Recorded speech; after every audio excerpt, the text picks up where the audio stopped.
The battle lines have been drawn. It is a war that is brewing between central bank digital currencies and the metals that you see before you here on your screen, gold and silver. Which one is going to win in the end? We probably already know the answer, but what kind of bloody conflict will we see, and at what cost will it have for us? We're going to talk about that and so much more as we explore.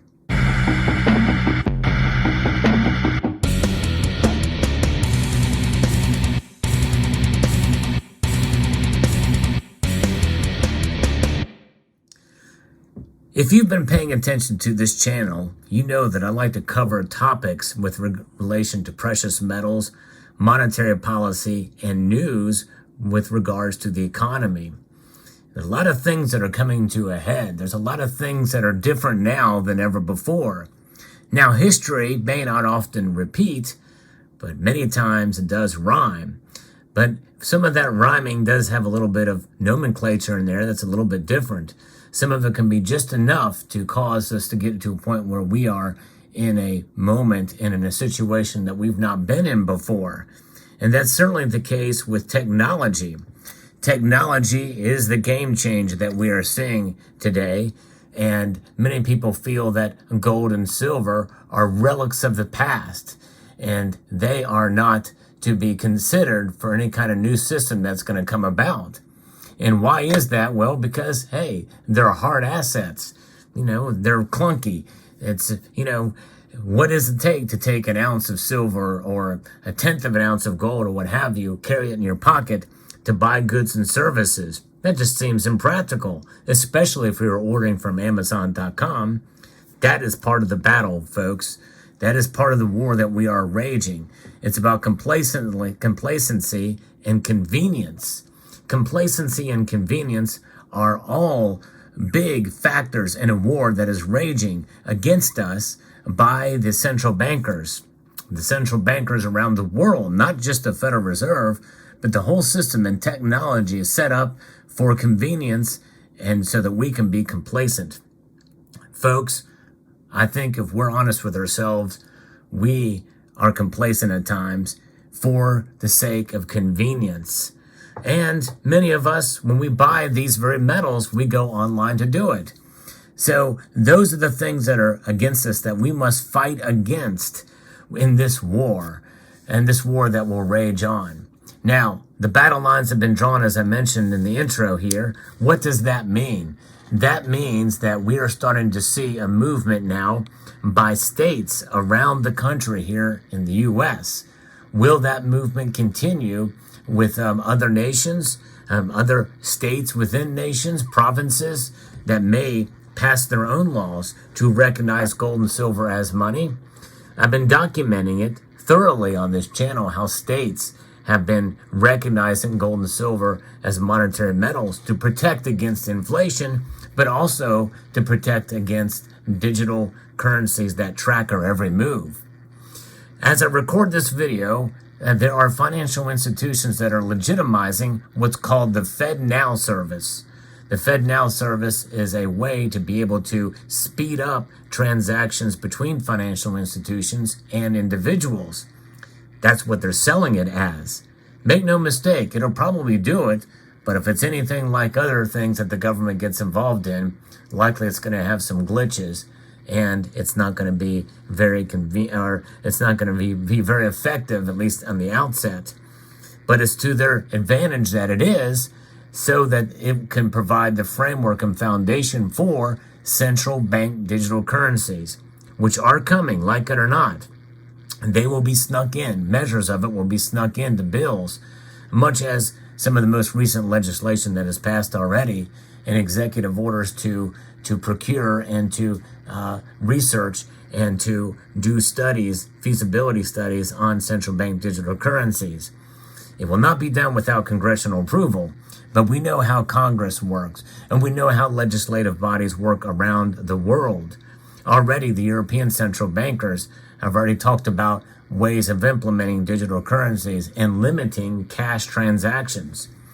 Folks, like it or not, this cash note here, this denominated currency here that is known as a debt instrument, is something that many of us will probably long for in the age of digital currencies, even though it is losing value at a rate of 5% year over year. That's on top of an already 8.3% from a year ago this month inflation.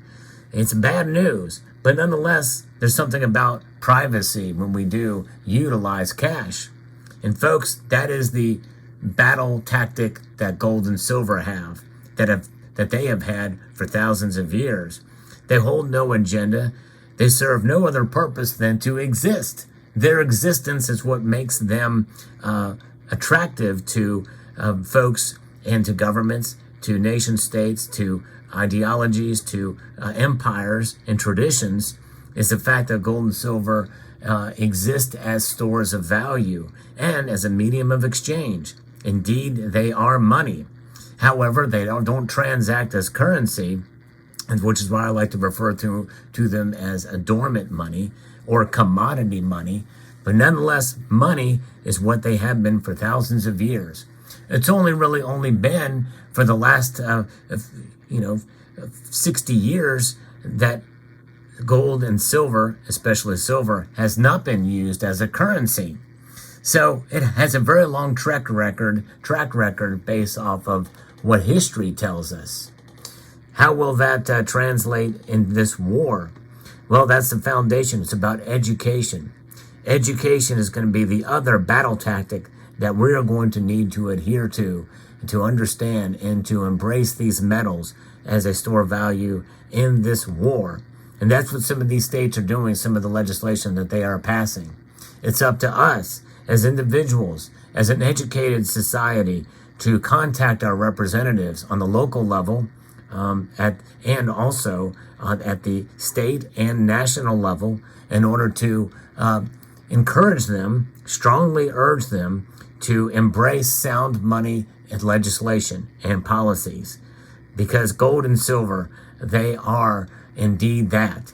And the more people that recognize that, just as we are seeing in a sense an awakening and a revolution of sound money, that is what is going to be on the grassroots level the biggest way to be able to fight this war.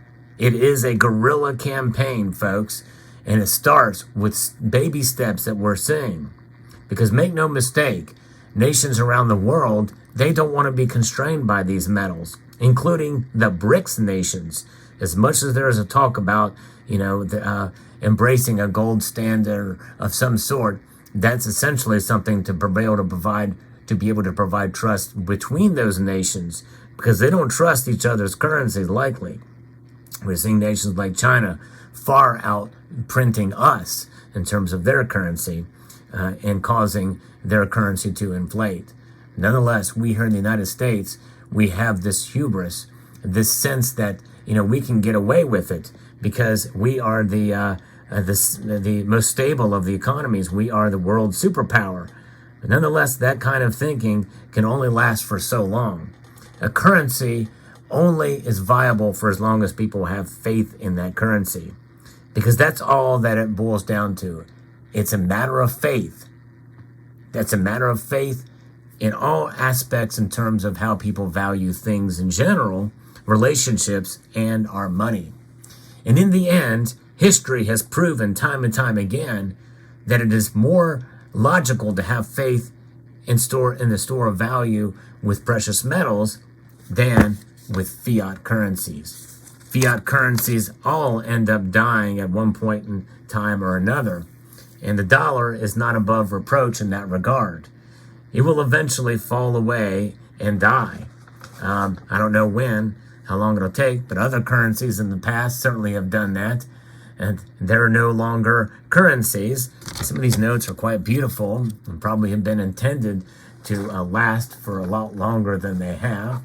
But nonetheless, with the beautiful designs on some of these notes that have lasted for some time, they're no longer viable, and they essentially are worth the paper they are printed on. Maybe a little bit more, depending on their design, but it's only a matter of time before they end up going away.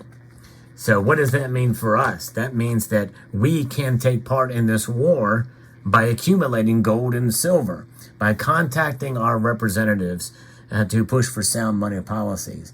Because central bank digital currencies are coming. And why are they coming? Because they want control over you and how you spend your money.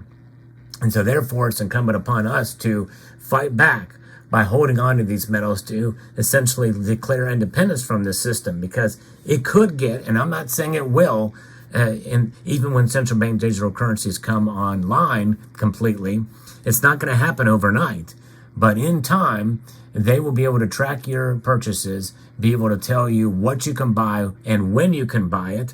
In fact, they may say, hey, you've got this money, these central bank digital currencies are and notes are in your savings account. You must spend them before they expire in order to, quote, stimulate the economy. So we don't want that. We want to be able to have our independence and our freedom, monetary and financial and fiscal freedom. That's really what it's about. And gold and silver hold those attributes all around. They cannot be controlled by governments. And so that's why I encourage folks to be your own central bank, with gold especially, and also have silver as well in there as well too, because sooner or later we may have to use these metals for transactions or some sort of system based on them. So if you are a holder of cryptocurrencies, you may see that as an example of a way to fight this as well too. But I worry that the cryptocurrencies will be the first target and an easy, low-hanging fruit for the central bank digital currency advocates and these central banks around the world that could easily shut down exchanges and prevent the transactions thereof and even track them on the internet. So be careful about that. That's why physical gold and silver in the hand and on your person, I believe, is so valuable. I believe in the end, as is always the case, has been proven by history, gold and silver will indeed win. But it's going to be a long, hard fight, because they will try all they can to try to prevent you from transacting in this metal, and they may even do what they can to prevent you from buying it in one way or the other. So keep that in mind. There you have it. Let me know what your thoughts are in the comment section below about this video. Hope you found it insightful, informative, and educational. Would like to extend a multitude of gratitude to you all for taking the time to watch, and to encourage you to please rate, share, comment, and subscribe.